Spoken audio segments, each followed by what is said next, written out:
Hi, hello. Right, so today I want to talk about what is the simplest and most effective way of investing for your future. Obviously, this is not absolute. This is based on my opinion and my experience working with a lot of people and trying to set this up for financial independence. Basically, I believe that index investing and investing in index funds through ETFs that you can buy on your brokerage account is the simplest and most effective way of investing for the future.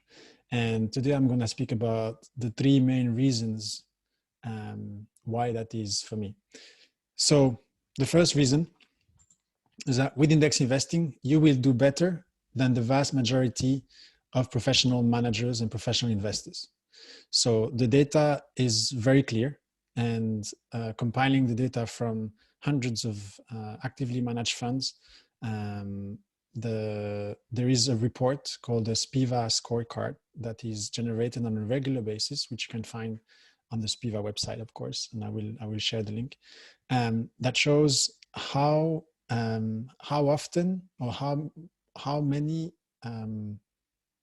professionally actively managed funds are beating their own benchmark. So as you will see in those reports, the vast majority of professional investment managers underperform their markets.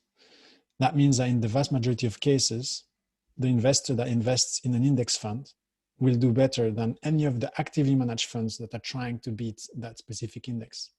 And this is due to several things, mostly because of speculation, market timing, mistakes, basically, but also over the long run, the fees that are incurred by those actively managed funds.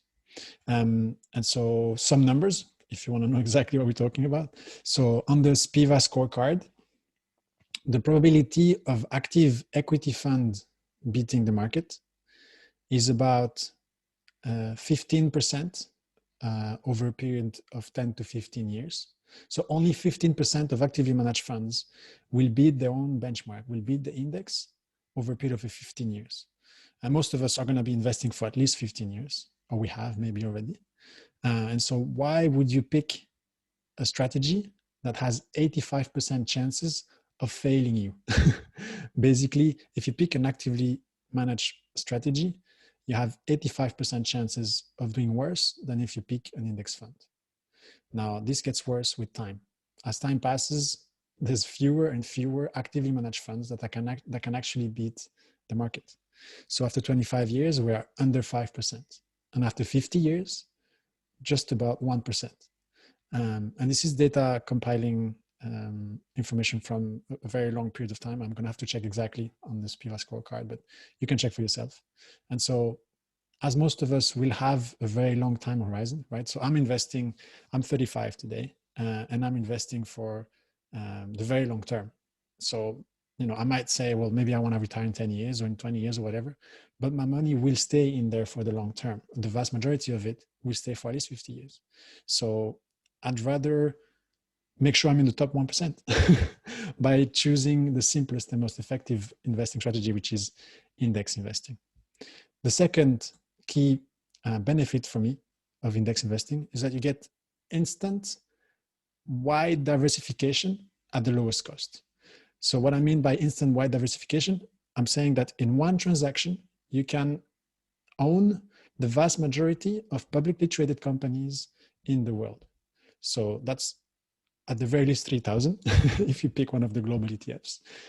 So in one transaction, you have stakes in all of these companies and benefit from the growth and the downturns, or whatever happens to these companies. You benefit from the innovation and the growth from 3,000 plus companies. And that is across the entire globe and across all sectors. So you get almost maximum diversification in just one transaction. And you can do this at very low cost. So with most index ETFs that we normally follow in this community, that is below 0.25%, so 0.25%, whereas most actively managed funds will be between 1 and 3%, if not more, especially in less regulated markets such as the Middle East, for example.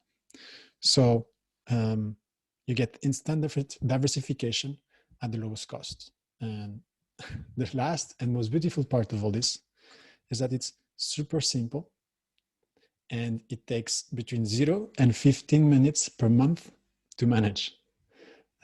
So it takes almost no time once you have your plan in place and once you're buying consistently and following your plan.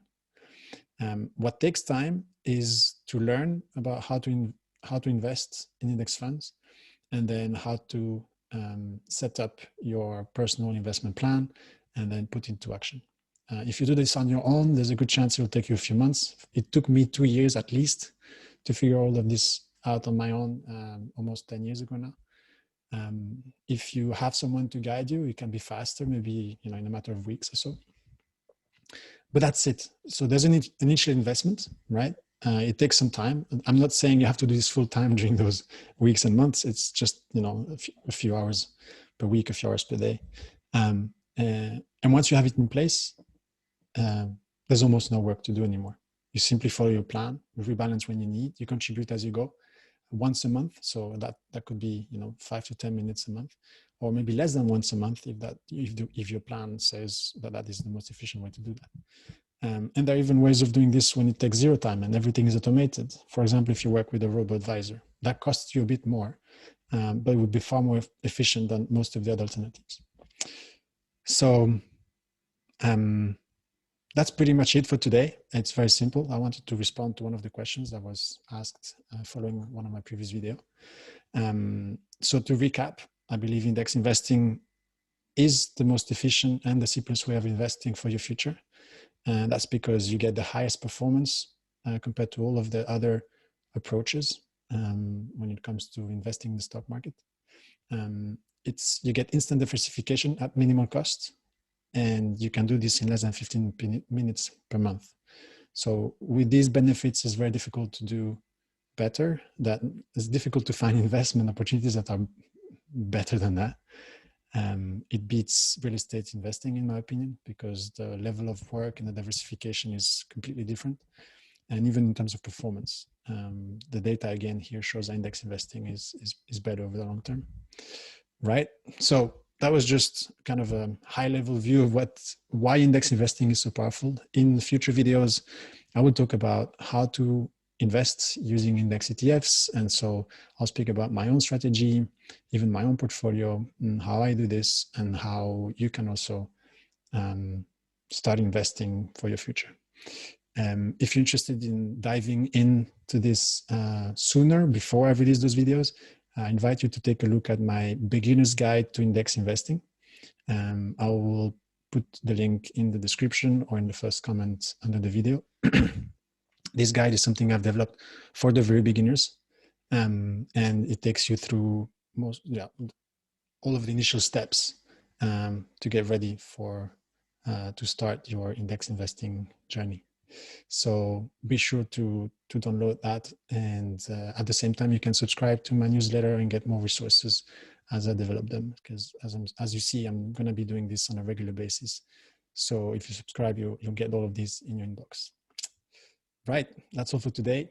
Thanks for listening, and I'll see you soon, of course, for more of all this. Cheers, take care.